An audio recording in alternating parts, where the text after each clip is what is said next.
안녕하세요. 사하남 사무엘하를 읽어주는 남자, 이제 새로운 책으로 들어왔기 때문에 이 시간에는 개관과 1장 2장만 다루도록 하겠습니다. 여러분, 사무엘 상하는 절대로 사무엘의 이야기가 아니라고 했습니다. 그러면 누가 주인공이에요? 예, 다윗입니다. 자, 그러면 사무엘은 어떤 사람이에요? 킹메이커, 왕을 만들어주는 기름을 붓는 사람이죠. 또 하나, 12지파의 연합 부족 공동체가 중앙 집권적인 왕국으로 넘어가는, 다시 말해서 왕정시대를 도입하는 산파 역할을 했던 사람이 바로 사무엘일 뿐입니다. 자, 여러분, 사무엘 상하, 다윗이 주인공이라고 했는데요. 이 다윗이 얼마나 중요합니까? 구약 성경에만 800번이 언급이 되고 신약 성경에 60번이 언급이 됩니다. 여러분, 예수님을 제외하고 이렇게 한 인물을 그렇게 줄기차게 그리고 깊이 있게 그리고 폭넓게 다루고 있는 사람은 바로 다윗밖에 없습니다. 자, 그만큼 다윗이 중요해요. 자, 그런데 이 다윗이 아무리 중요하다 할지라도 사무엘 상하를 다윗의 무용담으로 우리가 읽으면 안 됩니다. 다시 말해서 지나치게 다윗을 이상화해서는 안 된다라는 거예요. 왜 그래요? 여러분, 창세기부터 이 사무엘하까지 지금까지 어떤 관점으로 우리가 성경을 읽어오고 있냐면 하나님의 나라의 관점으로 읽어오고 있습니다. 무슨 말이냐면 모세오경, 여기서는 조상들에게 땅과 자손에 대한 약속을 하나님 줄기차게 주셨어요. 왜요? 하나님의 나라를 일구기를 원하시는 거예요. 왜? 바로 온 세상이 타락해 있기 때문에 하나님 나라를, 이 하나님 온 세상의 중심인, 위로는 유럽, 옆으로는 아시아, 그다음 밑으로는 아프리카인, 지정학적으로, 지리적으로, 정치적으로 중심인 그 센터인 가나안 땅에다가 하나님의 나라, 하나님이 통치하시는 신정 국가를 이루기를 원하셨어요. 그래서 대한공동체, 대조사회를 통해 갖고 온 세상에 하나님 앞에 나올 수 있는 다리 역할을 만들어주는 역할이 바로 이스라엘이었던 거죠. 자, 그래서 모세오경에서는 땅과 자손에 대한 언약을 주셨고, 그리고 그 약속이 성취되는 것이 여호수아에서 땅을 정복함으로 성취되는 거고, 그 다음에 사사기와 룻기는 아직 왕정으로 들어가기 전에 과도기, 12지파의 어떤 부족 연합 공동체를 보여주는 거고, 이제 사무엘 상하에 들어와 갖고 왕이 세워지는 겁니다. 자, 그런데 왕이 몇 명이에요? 사울과 다윗입니다. 그러니까 왕이 있느냐 없느냐 보다도 어떤 왕이냐? 다시 말해서 하나님의 마음을 담아 갖고 하나님의 뜻을 실현해낼 그런 사람이 바로 하나님의 마음에 합한 사람이라는 거죠. 그런 면에서 사울은 하나님 앞에 부적격자 판정을 받았고, 이 다윗은 바로 하나님 마음에 합한 왕, 이상적인 왕으로 낙점이 되었던 거죠. 그것을 지금까지 봤던 것이 바로 사무엘상까지의 내용이었습니다. 자, 이제 사무엘하, 크게 네 부분으로 나눌 수 있습니다. 1장부터 4장까지는 이제 유다의 왕이에요. 아직 이스라엘 전체 왕이 아닙니다. 때문에 여기에 누가 등장하냐면 사울의 아들이었던 이스보셋이 그런 아브넬에 의해 갖고 2년 동안 이스라엘을 통치합니다. 그러니까 아직 정치적으로 두 개 나라로 쪼개진 것은 나중 일이지만, 열왕기상에 나오지만 아맘리에 내부적으로 유다 나라와 그 다음에 북쪽 이스라엘이 이렇게 갈라져 있었어요. 그런데 유다는 누가 통치하고 있었어요? 바로 다윗 왕이 통치해갖고 7년 6개월 동안 왕으로 있었고, 이스보셋은 사울 왕 이후에 바로 북쪽 이스라엘을 규합해갖고 왕으로 통치하고 있었어요. 자, 그런 내용들이 1장부터 4장까지 나옵니다. 자, 그래갖고 이스보셋이 이제 바하나와 레갑에 의해 갖고 암살됩니다. 자연스럽게 이제 전체 이스라엘의 어떤 분위기가, 민심이 어디로 모아져요? 바로 다윗에게 모아지는 거죠. 자, 그래서 5장부터 9장까지는 통합 이스라엘의 왕인 바로 다윗을 얘기해 줍니다. 자, 그리고 안타까운 장면이 나옵니다. 사울과 마찬가지로 날개 없는 추락을 했던 이런 다윗의 안타까운 모습이 10장부터 20장까지 나오는데, 여러분, 10장은 이제 밧세바 사건의 배경이 나오고, 그 다음에 11장에서는 밧세바를 직접 간음하고, 그 다음에 12장에서는 그 둘 사이에서 낳은 아이가 병으로 하나님의 심판 때문에 죽어요. 그리고 이제 하나님께서 이 다윗을 용서해 주셨다라는 어떤 표시로서 여디디아, 하나님께서 사랑하시는 자, 바로 솔로몬이 나오는 거죠. 자, 그 다음에 이제 그런 다말, 딸이 다말인데 그런 배다른 오빠였던 암놈이 강간하게 됩니다. 그리고 압살롬이 반역하는 바람에 이 다윗이 예루살렘에서 도망 나오는 거. 이런 가정의 어떤 불안한 그런 가정사가 나오면서 불행한 그런 내용들이 쭉 이어집니다. 그리고 20장까지 나와요. 자, 우리가 이걸 통해서 우리가 알 수 있는 게 뭐예요? 하나님 마음에 합한 왕이라 할지라도, 그 다윗이라 할지라도, 그리고 사무엘하 7장에서 다윗에게 하나님께서 왕조를 세워주시겠다고 하면서 영원한 통치가 이루어주시겠다고 했는데, 그런 영원한 통치가 이루어졌나요? 그렇지 않습니다. 586년에 바벨론 제국에 의해서 제압이 되면서, 접수가 되면서 이 다윗의 왕국이 끝나버려요. 자, 그러면 어떻게 이 사무엘하 7장에서 말했던 영원한 통치가 이루어지는 거예요? 그렇습니다. 바로 다윗의 후손, 다윗의 자손으로 오시는 예수 그리스도를 통해서 이 왕국이 계속해서 유지가 되는 거죠. 그래서 다윗 왕조차도 하나님 마음에 합한 왕이었지만, 그러나 이런 쇠락의 길을 걸었다라면 누구를 통해서 우리가 기대하고 누구를 바라보게 되는 거예요? 예수 그리스도를 바라보게 되는 것이 바로 이 사무엘하의 또 묘미 중에 하나입니다.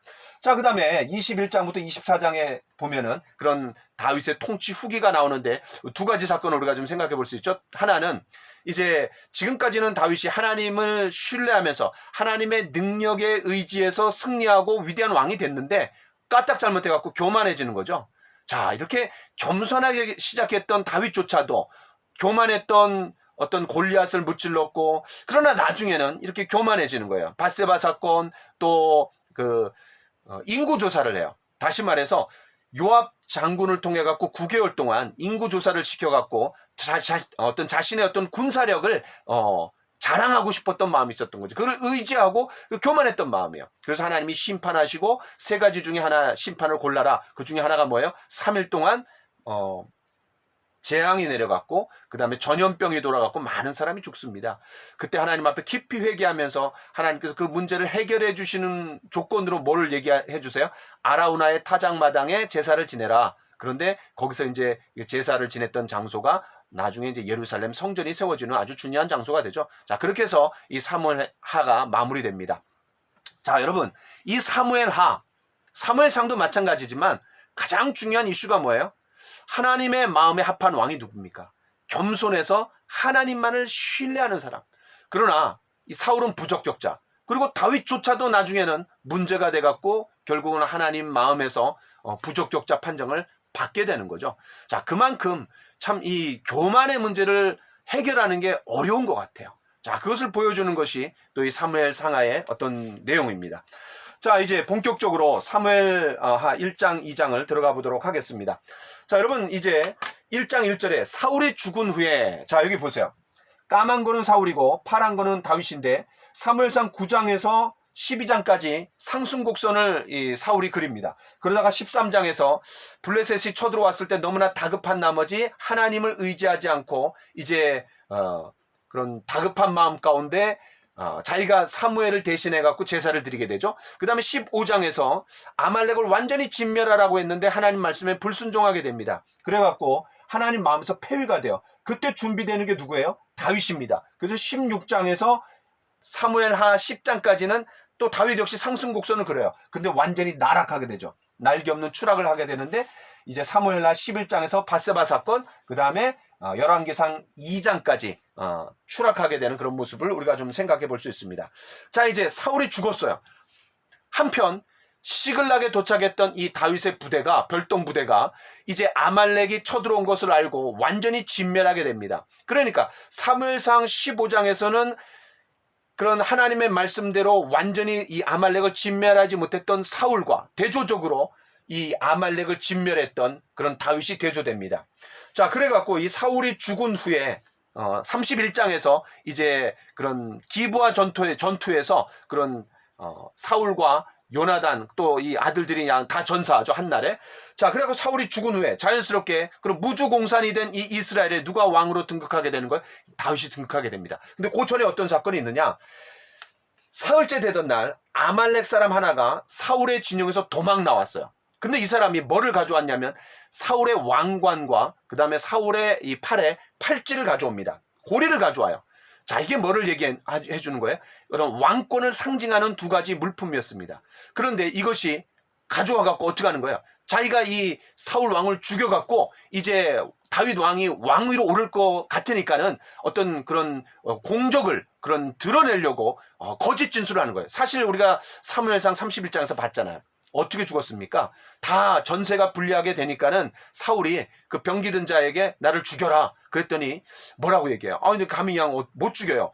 그러니까는 자기가 자결했어요. 왜냐하면 할례 받지 않은 블레셋 사람들이 자기를 죽이면 그 모욕이잖아요. 그러니까는 그냥 옆에 사람을 통해서 죽으려고 그랬는데 자기가 결국 이제 자결하고 말죠. 이거 다 알고 있는데 바로 이 사람이 그런 사울 왕을 죽였다고 하면서 자기를 공적을 드러내갖고 한번 뜰라 그랬어요. 그래갖고 이 다윗이 노발대발합니다. 이 사람은 어떤 승리의 찬가가 울려 퍼질 줄 알았는데 오히려 조가, 애가가 퍼지는 거죠. 아주 그냥 상황이 비참해지는 거예요. 다시 말해서 하나님의 기름 부음 받은 자를 함부로 대한, 다시 말해서 국왕시의 대역죄를 대역죄로 다뤄갖고 이 아말렉 사람을 죽이게 됩니다.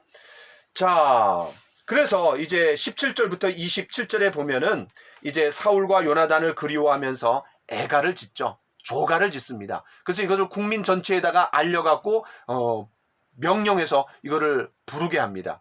자, 여기 이제 어떤 이 다윗의 고도의 어떤 정치적인 그런 묘수도 들어가 있는 것 같아요. 왜냐하면 유다 사람들은 마음에 얻었지만 아직 이 사울의 그런 사울의 백성들이 누구예요? 북쪽 이스라엘에 있는 사람들입니다. 그들은 아직 이 사울을 중심으로 뭉쳐 있거든요.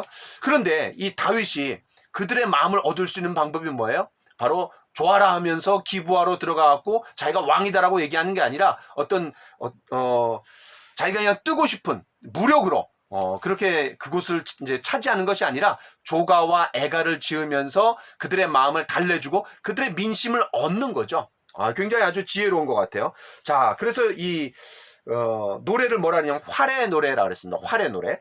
자, 그걸 야살의 책에 기록하라 그랬어요. 여러분, 야살의 책이 어디에 나왔죠? 예, 여호수아 10장에 나왔죠. 그 기브온 주민들을 구해주는 과정에서 태양아 멈추어라 라고 하면서 낯이 길어지게 되는, 그래서 그것이 이제 기록된 것이 야살의 책에 기록되었다 그랬는데, 이 야살의 책은 이스라엘의 어떤 전쟁 무용담들을 기록해 놓은 그런 책이었던 것 같아요.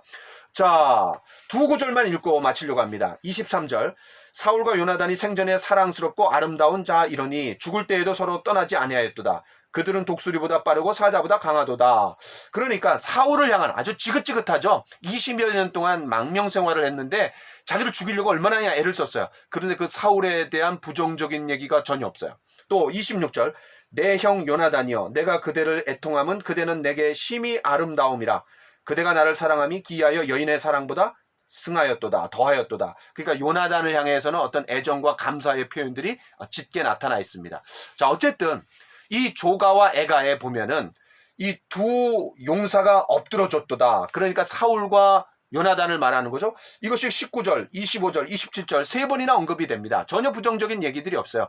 그러면서 이 두 사람을 굉장히 찬양하고 어떤 다윗의 넓은 도량의 어떤 제왕적인 그런 마음들을 우리가 좀 엿볼 수 있는 것 같습니다. 자, 그 다음 2장으로 넘어가 보겠습니다. 자, 이제 2장에서는 두 가지가 중요해요. 첫 번째는 이 유다의 사람들이 다윗에게 기름을 부어갖고 왕으로 삼습니다. 자, 여러분, 사무엘이 하나님에 의해서 기름 붓는 장면은 사무엘상 16장입니다.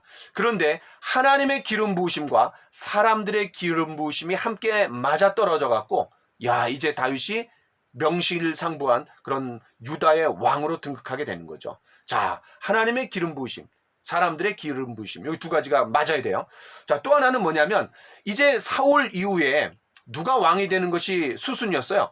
다윗입니다. 그런데 그것을 누가 치고 들어가는 거예요? 이스보셋. 그리고 그걸 부추기는 게 누구예요? 아브넬입니다. 그래서 이 두 사람이 하나님의 역사를 방해하고 거스르는 그런 두 사람의 운명, 그것을 다루고 있는 것이 또 2장, 3장, 4장, 5장이에요. 자, 그런 관점에서 여러분 보시면 좋을 것 같아요. 자, 이제 1절부터 4절에 보면은 다윗이 하나님 앞에 여쭈죠. 내가 올라가리까 말리까. 그러니까 여러분 지금 이 사울이 있었던 것이 기브아입니다. 근데 그 기브아에 치고 들어가면은 왕이 찬탈자밖에 되지 않아요. 그리고 지금 왕과 왕세자를 한날에 잃었기 때문에 북쪽 이스라엘의 민심이 굉장히 그냥 흉흉하잖아요. 근데 거기를 치고 들어가 봐요. 그러면 안 되죠. 그래서 기브아가 아니라 그냥 작은 도시였던 헤브론으로 들어가 갖고 거기서 유다 사람들에 의해서 기름 부음을 받습니다. 자, 여러분, 이제 시글락 거기서 아말렉과의 싸움에서 이겼잖아요. 그때 그 다윗의 전리품이 아니라 하나님께서 주신 전리품이라고 하면서 그 전리품을 다윗이 다 취했던 것이 아니라 어떻게 해요? 예, 부솔 시내가에서 남았던 200명에게 똑같이 나눠줬고, 그리고 유다에 있는 장로들, 친구들, 그리고 주변에 있는 많은 사람들에게 그 전리품을 나눠준 적이 있습니다. 그 효과가 여기서 나타나는 거죠. 그래서 이 헤브론을 중심으로 해갖고 유다의 왕으로 7년 6개월을 통치하게 됩니다. 이제 통합 이스라엘의 왕이 되기 전에 마지막 수련 과정을, 이 왕정을 한번 경험해 보는 거죠. 자, 그 다음에 4절부터 7절에 의하면 그런 사울을 장사 지냈던 길르앗 야베스 사람들을 칭찬하고 축복해 줍니다. 여러분, 그 암몬 왕 나하스가 이 길르앗 야베스를 침공해 갖고 이제 접수하려고 그랬어요. 그때 사울이 와서 도와준 적이 있어요. 그래 갖고 이들이 은혜를 갚고자 이제 벳산 성벽에 사울과 요나단의 그 시체가 걸려 있었을 때, 예, 이 길르앗 야베스 사람들이 밤새도록 가갖고 그걸 꺼내와갖고 이제 그 시체를 잘 처리해주죠. 자, 그것을 듣고 그들을 칭찬하고 축복해주는 내용이에요. 그러니까 사울과에 붙었다 할지라도 내가 너희들을 저주하고 내가 나쁘게 하지 않겠다라는 것을 이제 공식적으로 얘기하는 거죠. 그러니까 1장에서는 아말렉 사람이 거짓말을 하면서 자기가 공을 세우려고 했던 거랑 이 길르앗 야베스 사람들이 잘 대조가 되는 것 같습니다.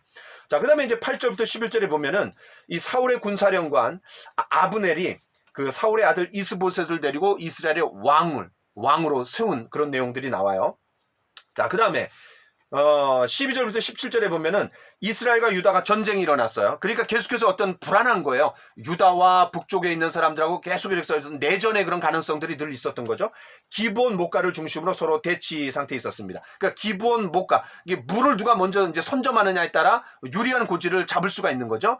자, 그때 이제 12명 대 12명 그냥 우리 다 싸우지 말고 12명 이제 뽑아갖고 싸우자. 그런데 무승부로 끝났어요. 전면전이 붙었어요. 근데 유다 쪽이 이겼어요. 그러니까 다 도망가는 상황에서 아브넬을 누가 쫓아가요? 이 요압의 동생이었던 그런 아사헬이 아브넬을 뒤쫓아가요. 자, 조금 어려운 내용이 나오는데 날 쫓지 말고 그냥 일반 병사 하나를 죽여갖고 그냥 공을 세워라. 그런데 그거에 만족하지 않고 계속해서 이제 쫓아가다가 결국은 그 아브넬에게 아사헬이 죽습니다. 근데 이 내용을 왜 자세하게 언급해요? 왜냐하면 이제 요압의 동생이 죽었기 때문에 원수예요. 아브넬이 원수예요. 그래서 원수를 갚는 그런 과정이 3장에 나옵니다. 근데 아주 그 교활하게 그 비무장 상태에서 그런 제압을 해요. 이제 그런 내용들이 나오고, 그래서 다윗이 아주 끔찍한 저주를 선포하죠. 3장 29절에 보면 요압의 집에서 백탁병자나 나병 환자나 지팡이를 의지하는 자나 칼에 죽는 자나 양식이 떨어진 자가 끊어지지 아니할지로다. 이런 자세한 내용이 나오기 때문에 이 장에서 미리 암시를 하고 있는 거예요. 자, 그 다음에 26절 아브넬이 휴전을 제안합니다. 요압에게. 그러면서 조금 어려운 내용이 나오는데 처음엔 전투를 제안한 장본인이었지만 불리한 상황이 되니까 휴전을 촉구하는 거예요. 자, 그러니까 27절에서 뭐라 그래요? 요압이 전쟁의 책임이 나한테 있는 게 아니라 너한테 있는 거 아니냐라고 이제 그걸 상기시켜 주는 거죠. 자, 그런 내용이라는 것을 여러분 조금 읽으면 어려워요. 그래서 이런 관점으로 보시면은 잘 이해가 될 수 있습니다. 자, 지금까지 우리가 2장을 다뤘는데 여러분 이제 이 다윗의 이야기 또 왕으로 올라가 갖고 어떤 일들이 펼쳐지는지 우리가 기대하면서 3장을 넘어가도록 하겠습니다. 감사합니다.